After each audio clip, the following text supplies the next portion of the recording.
This is exactly right. The Hulu original series Furious is now streaming on Hulu and Hulu on Disney+. Starring Emmy Rossum as Alice Black, Furious follows a rookie FBI agent on the hunt for Catherine, played by Lola Pettigrew, a mysterious and calculating female serial killer. While Alice upholds justice, Catherine kills for it, terrorizing the rich and powerful men of New York in her pursuit of vengeance. With secrets that change everything, Alice discovers there's a thin line between hunter and prey. Watch the Hulu original series Furious. Now streaming on Hulu and Hulu on Disney Plus for bundle subscribers. Terms apply. Goodbye. I'm Nancy Glass, host of the Burden of Guilt Season 3 podcast. This is a story about a horrendous situation that destroyed 2 families. It's a scorched earth war that shows just how far someone will go to get what they want. Cindy said I had to choose between the truth and my family, and I had to choose the truth. Listen to Season 3 of Burden of Guilt on the iHeartRadio app, Apple Podcasts, or wherever you get your podcasts. Hey, Portlandia fans. Carrie Brownstein and Fred Armisen here. The dream of the 90s is alive in podcast form. We're launching Podlandia AO Rewatch, our brand new podcast where we revisit every episode of Portlandia together, breaking down sketches, going deep on our iconic characters, and pulling back the curtain on how it all got made. And we'll also be joined by the people who helped bring it all to life. Guest stars, collaborators, and friends, including director Jonathan Kreisel, the mayor himself, Kyle MacLachlan, legendary musician Amy Mann, and many more. Kyle is going for it here. You fully improvised not just words, but a song, a melody. Well, I thought you were all going to write a song. I remember you thinking that. Listen to Podlandia, AO Rewatch on the iHeartRadio app, Apple Podcasts, or wherever you get your podcasts.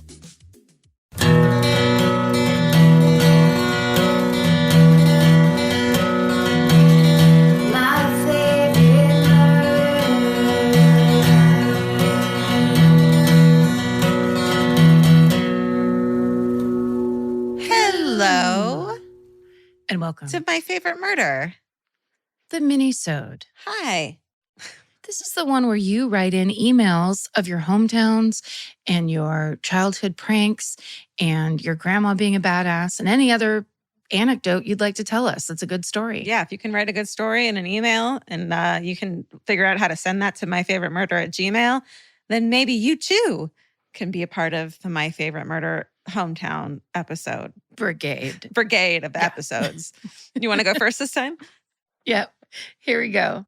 The subject line of this email is, my great-great-grandpa defended the Sausage King. Oh, what? Uh-huh. Okay. Hello, big fan. It just starts like that, with a period after big fan. Love it. A few years ago, I heard a hint of family lore that one of our great-great-grandfathers was involved in some kind of crime in Chicago. No more detail was given, and I was told it wasn't really something the people who knew more about it wanted to talk about. But I started hunting, learned the crazy story, and now I'm here after learning more on the pod. That is the definition of a murderino. No one wanted to talk about it, so I went, hunted all the information down, and now I'm telling my best friends about it. What's up? That's right. Who told the larger story and hunted down basically the PS of the story. Yeah, exactly.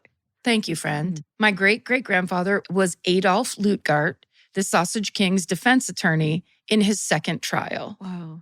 Reportedly, he felt so strongly about the king's innocence that he didn't accept payment and even spent thousands in his own money to quote unquote find Louisa, who he believed was just missing. He was the architect of the I was making soap defense, I guess. Some years later, he was committed to a state asylum by a different court, which after briefly escaping from authorities is where he died. My mom thinks he likely had dementia, given we have a family history, and that was just the way they handled that kind of thing back then. Anyway, thanks for the show. It is a relief in this fucked up country. And if you happen to read this on the pod, I will just end with, and this is in all caps, please vote this November, everyone. We can only stop these crazy fucking people if we vote. And then it just says D. Thank you, D. You're right, D. That's very true. Yeah. Slip those positive, liberal political messages into your hometowns. We don't mind. We'll read them. At this point, it's not liberal. At this point, it's logic. Yeah. At this point, it's anti-fascist. This is a fascist takeover. Yeah. Liberal. Let's call it logical liberals. Liberal. The world's very first internet dating story. And instead of lighthearted, it says, feel good. It just starts, blah, blah, blah. And then it goes, my mom was born in the Netherlands to Dutch and Canadian parents. When it came time to go to uni, she decided she wanted to move to Canada and go to Dalhousie University in Halifax, Nova Scotia. My dad, a born and raised Canadian, was a college dropout living in the neighboring province of New Brunswick. As this was the late 80s, early 90s, the internet wasn't really a thing yet. My mom had access to some of the earliest online chat rooms, which were only available via the university to talk to other nearby university students. My dad somehow still had access to his platform, despite being a dropout. Stealing. Not sure how, but I'm not questioning it. We're talking about the same guy who, at 12 years old, was brought home by police in handcuffs because he hacked into the local police phone lines. My grandmother was pissed, of course, but I think she's still a tiny bit proud too. Anyways, as my mom tells it, every other man in this online chat room would constantly hit on her and make a fool of themselves. She was not fucking with it and publicly humiliated every man who dared make a move. My dad thought she seemed cool. Quote, I was fucking terrified. He knew his ego couldn't handle it, so he never said a word to her. Being the only man in the group she hadn't emotionally and spiritually crushed, my mom made the first move. The two got love this mother. I know. I love her. The two got on super well, and wouldn't you know it, started dating soon after. He was my mom's first boyfriend and the last. They traveled across Europe, and my dad got my grandfather's permission to ask for her hand in marriage. And then there's a little emoji of rolling its eyes, I think, at the outdatedness of it. I appreciate it. He then, all caps, fake proposed to her. Like, got down on one knee, made a little speech, and then said, JK, LOL. To this day, my mom is so bitter. Men, take note, don't fucking play around. It still bites him on the ass almost 30 years later. Eventually, they got engaged for real, got married, and had me a year later. My dad even started the first competitive internet provider in the province. Take that, useless university degrees. I like to say that my parents were the very first people to get together via online dating. Ironically, my dad's internet startup also destroyed countless marriages. Women would come into the office and yell at him because their husbands would meet women online and leave their partners. As if it's his fault. Somehow my dad, the internet provider, was responsible for their marriage breakdown. An eye for an eye, I guess. My parents are still together after all these years and show me every day what true love is. After years of working in tech, my parents opened a little homemade ice cream shop in my hometown. They are endlessly supportive and kind and push me to follow my dreams. As my 50-something-year-old dad always says, I'm still trying to figure out what I want to be when I grow up. I love them both very much. Stay sexy and drop out of college. Claire, she, her. Sweet little love story. Yeah. Nice. I'm Nancy Glass, host of the Burden of Guilt Season 3 podcast. This is a story about a horrendous situation that destroyed two families. It started more than 7 years ago when Cindy and Kenny were two 40-somethings who had just gotten engaged. Days later, they walked into a scorched earth war they never saw coming. Turn around and place your hands behind your back. The cops came into my house and threw me in jail. And to Cindy's surprise, her fiancé Kenny was charged with abusing one of her children. I never once doubted Kenny, and I always doubted the accusation. On Season 3 of Burden of Guilt, you'll hear a story about the lengths someone will go to in order to get what they want. This case has got to be one of the most despicable. Listen to Season 3 of Burden of Guilt on the iHeartRadio app, Apple Podcasts, or wherever you get your podcasts. On Boxing Day 2018, Joy Morgan was last seen at her secretive church. 6 weeks later, she's reported missing. I'm Charlie Brinkhurst-Cuff, and after years of investigating Joy's case, I need to know what really happened to Joy. This is The Missing Sister, the true story of a woman betrayed by those she trusted most. Listen to The Missing Sister on the iHeartRadio app, Apple Podcasts, or wherever you get your podcasts. Joy is essential, and it's also elusive. But now, there's a new and exciting way to start your journey toward a more joyful existence. Joy 101. If you're craving inspiration, support, and useful tools to maximize your joy, Tune into these candid, uplifting, and moving on-air chats. Listen to Joy 101 with Hoda Kotb starting June 10th on the iHeartRadio app, Apple Podcasts, or wherever you get your podcasts. Well, this subject line is a meteorite story. So it's a different kind of love. Yeah. It just starts, hi. You didn't ask for this, but there are no rules at this point, so you're getting it. Amen. I grew up in a tiny town in Alabama, population about 9,000 people. On November 30th, 1954, a meteorite blasted in from outer space and hit Ann Hodges while she was taking a nap. I know this story, and I love this story. My God, it's so good. Poor Anne. Journalist Alice George quoted that Hodges, quote, experienced a rude awakening, and that is the most hilarious shit I've ever read. Oh, she's not dead or she's dead? No. Oh, God. I'm about to tell you. Ann Hodges was 34 years old, having a nap on her couch, blissfully unaware that a 4.5 billion-year-old meteorite was hurtling towards her. I wanted to put in directly towards her. Apparently, the meteorite split into two parts during its descent, and one of those parts hit Anne on the side. And then in all caps, she survived. Oh, thank God. The meteorite was named the Hodges meteorite, and half of it is at the Smithsonian's Natural History Museum. Hodges is the only known human to survive being hit by a meteorite. Evidently, there was a kind of custody battle between who got to keep the piece of the meteorite that hit Anne, because her landlord believed that it belonged to her since it landed in her house. The two women eventually came to an argument, and Hodges got to keep the meteorite, which she used as a doorstop. For a while before eventually donating it to the Alabama Museum of Natural History. That is truly the most Southern way to respond to being hit by something from space. You just use it to prop your door open. Anyways, I love you both. Maybe it'll bring you both some solace in this dystopian nightmare that we call a reality, that if an asteroid is headed our way, we might live. Who knows anymore? Bye, Shelby. I love that. Okay, as a nap connoisseur, that's like the dream, like the literal dream of what happens during your like best nap. You get hit by a meteorite and survive and then get to keep it.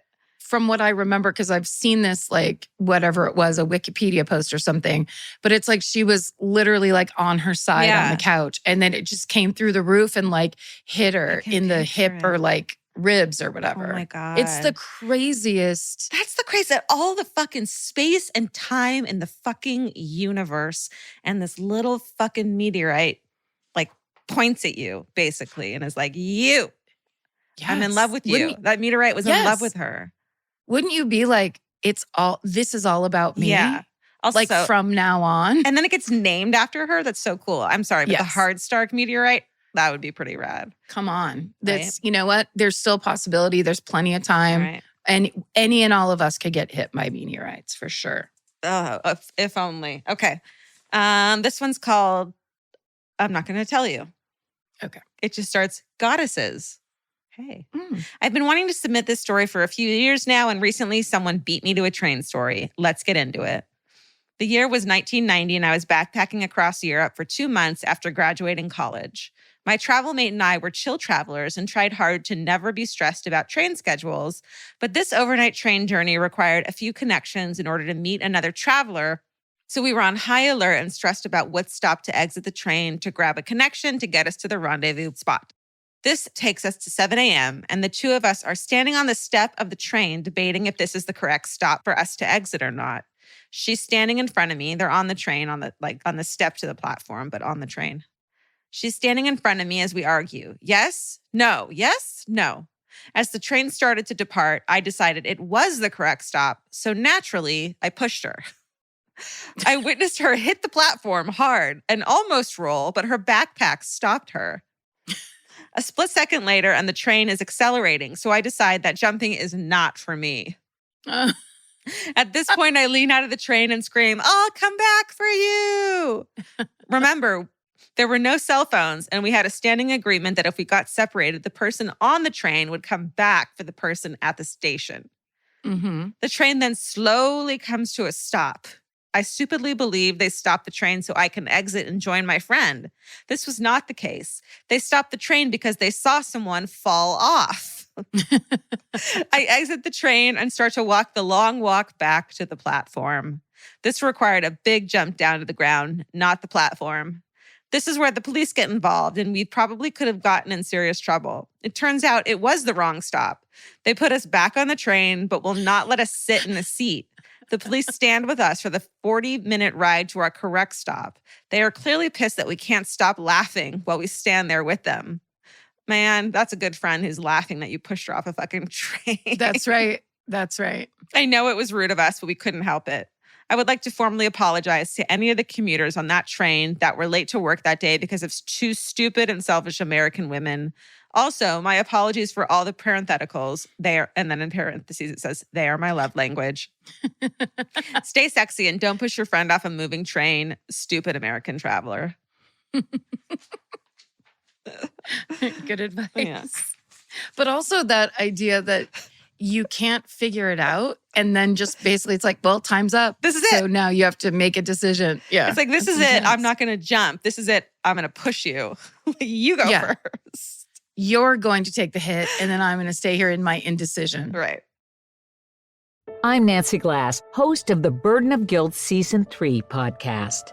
This is a story about a horrendous situation that destroyed two families. It started more than 7 years ago when Cindy and Kenny were two 40-somethings who had just gotten engaged. Days later, they walked into a scorched earth war they never saw coming. Turn around and place your hands behind your back. The cops came into my house and threw me in jail. And to Cindy's surprise, her fiancé Kenny was charged with abusing one of her children. I never once doubted Kenny, and I always doubted the accusation. On Season 3 of Burden of Guilt, you'll hear a story about the lengths someone will go to in order to get what they want.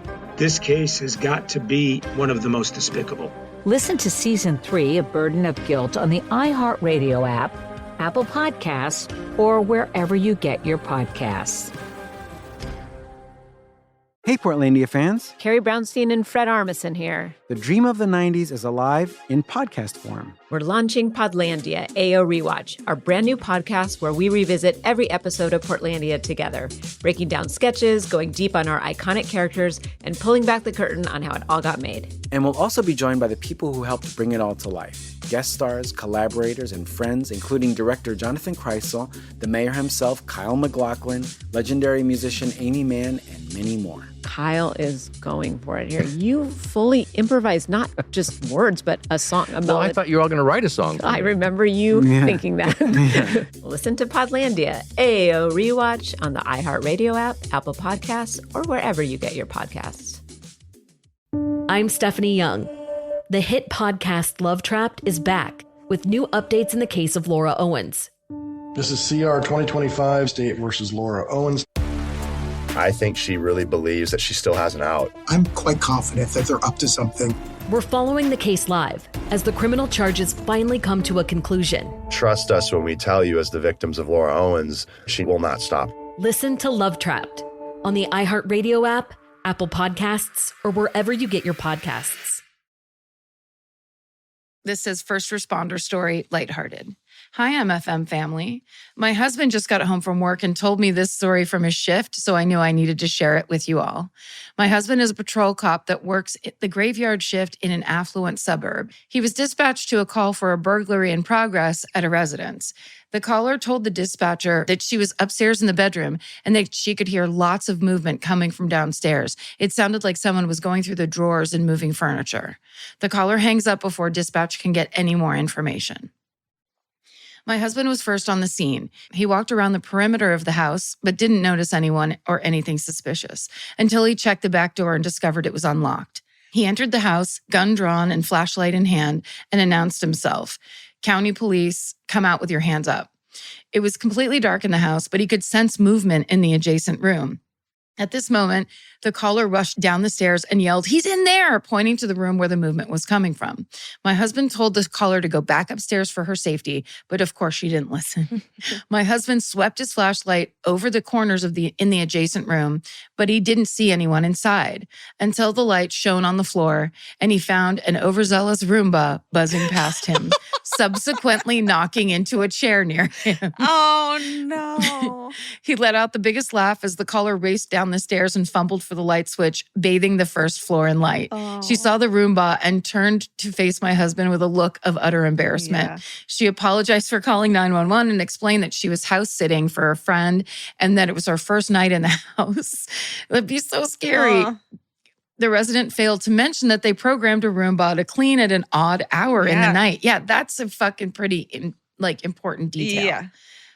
My husband brushed off the apology and continued to clear the house to make sure there wasn't a burglar hiding somewhere in the residence. As he was finishing up the call, the woman apologized again, remarking that she should have known it wasn't a real burglar because it would have been the worst burglar in the world since he was making the loudest racket.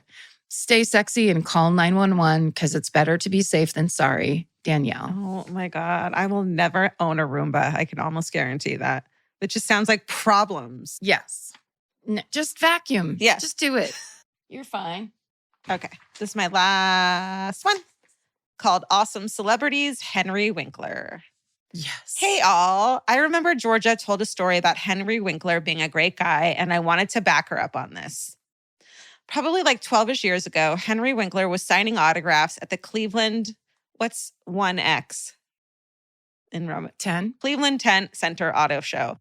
Now, oddly enough, is my little brother, who was probably about 10 at the time, who wanted to go meet him because my brother loved his kids' book series. I didn't know Henry Winkler had a children's book series. I didn't either. So my brother hated reading, but related to this book so much because, according to my brother, they made him feel included despite his learning disorder. Anyways, day of the meet and greet, we're in line. There's a bunch of kids and adults there to meet Henry. He starts by rearranging the line and letting everyone in a wheelchair or some sort of walking aid come up first. Who's in charge of this? Who's in charge of this meet and greet? Yeah. That is standard procedure. Standard. Should be happening. What are you doing? He kissed every lady on the cheek, including me, not to brag, but I'm not into cheek kisses personally, even by Henry Winkler's face. My brother became so overwhelmed with emotions as he struggled to say everything he wanted to. So got his autograph, tears in his eyes, and then we all went to look at the cars. However, when we were leaving about an hour later, the signing was being cleaned up and we had to walk back past. Henry Winkler saw my family and yelled for my brother, remembered his name and everything. My dad and brother both went over to talk to him. He knelt down and talked to my brother for so long about how he was proud of him and to not give up and that he can overcome anything. He was crying. My brother was crying. My dad said he wasn't crying, but he was lying. Henry finished off by giving my brother a big hug, shaking my dad's hand, and sending us on our way. I've never seen my brother so happy, and he still thinks about Henry Winkler all these years later. Long story short, Henry Winkler is simply one of the best. Morgan. I mean, Morgan, you are so right. That just made me cry. I know. I love it. I still remember meeting him in the Jewish camp parking lot. I was in a cabin with his daughter and she brought us all over to meet him. It was so exciting. I was so little and I just remember looking up. So I must have been really young because he's pretty short, right? And being like, holy fucking shit, it's the Fonz. And he like shook each of our hands. It was very, very sweet. He is. Wait, when you told your story, did I tell my story of when I met him? Maybe. Yeah, you had to. When we worked on Hollywood Squares. Yes. And he was like, the Karens. He acted like like we were the stars and he was just some guy. And I couldn't get over it. I was just like, we watched Happy Days. We were right in that demographic where we're like, I was like 8 years old when Happy Days was huge. Yeah. And it was truly like our appointment television. Totally. We were so into it. My cousin Nancy had the board game. Like we were into it. Yeah. Oh my God. First of all, that's a great tip. If you ever want to impress or like endear yourself to people, just remember people's names. It's not that hard, and I never fucking do it. It's so hard. It is hard, but you're right. Like, how does he know he's going to see that kid again? I think he just has that brain. Well, he's also having a sincere moment. He's not fake. Yeah, so I'm sure when he met that kid and he saw that, why it meant so much to him. Like it actually meant something to Henry Winkler too. I think that's probably what it is. But it always makes me think of that where I'm like, when I'm being introduced to people, all I think about is myself. Right. And all you have to do is listen in that moment, and then people will just attribute so many great things to you. And I can't do it. If you have a story about someone remembering your name and it meaning something, or you remembering their name, like a touching story, I guess the point is make Karen cry and teach us how to remember people's names. If you can do that in a hometown, we'll read it and we'll love it. Also, just Henry Winkler stories. Like, let's get him. Sure.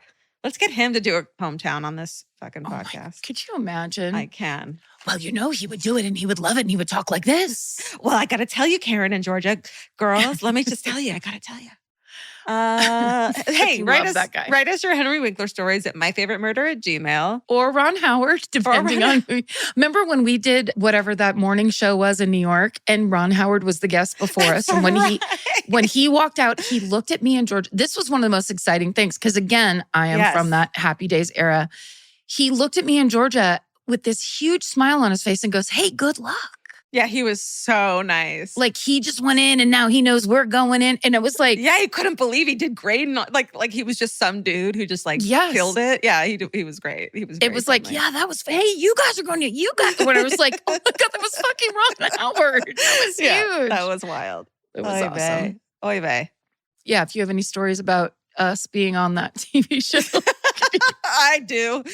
Me just sitting there quietly smiling ridiculously while you have smart things to say because I couldn't fucking handle it. It's not how I remember it. God. That is not how I remember it. Right. Thanks for listening. We appreciate you guys. Yes, stay sexy. And don't get murdered. Goodbye. Elvis, do you want a cookie?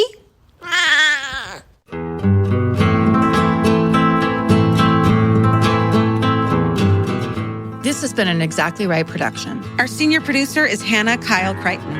Our producer is Alejandro Keck. This episode was engineered and mixed by Stephen Ray Morris. Our researchers are Maren McGlashan and Gemma Harris. Email your hometowns and fucking hoorays to myfavoritemurder@gmail.com. Follow the show on Instagram and Facebook at myfavoritemurder and Twitter at myfavemurder. Goodbye.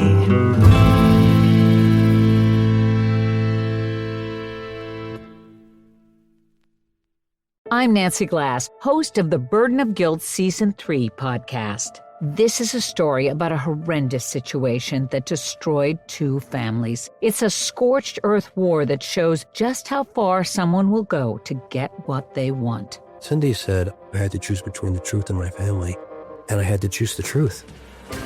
Listen to Season 3 of Burden of Guilt on the iHeartRadio app, Apple Podcasts, or wherever you get your podcasts.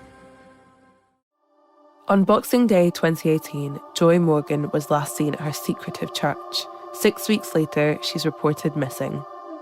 I'm Charlie Brinkhurst-Cuff, and after years of investigating Joy's case, I need to know what really happened to Joy.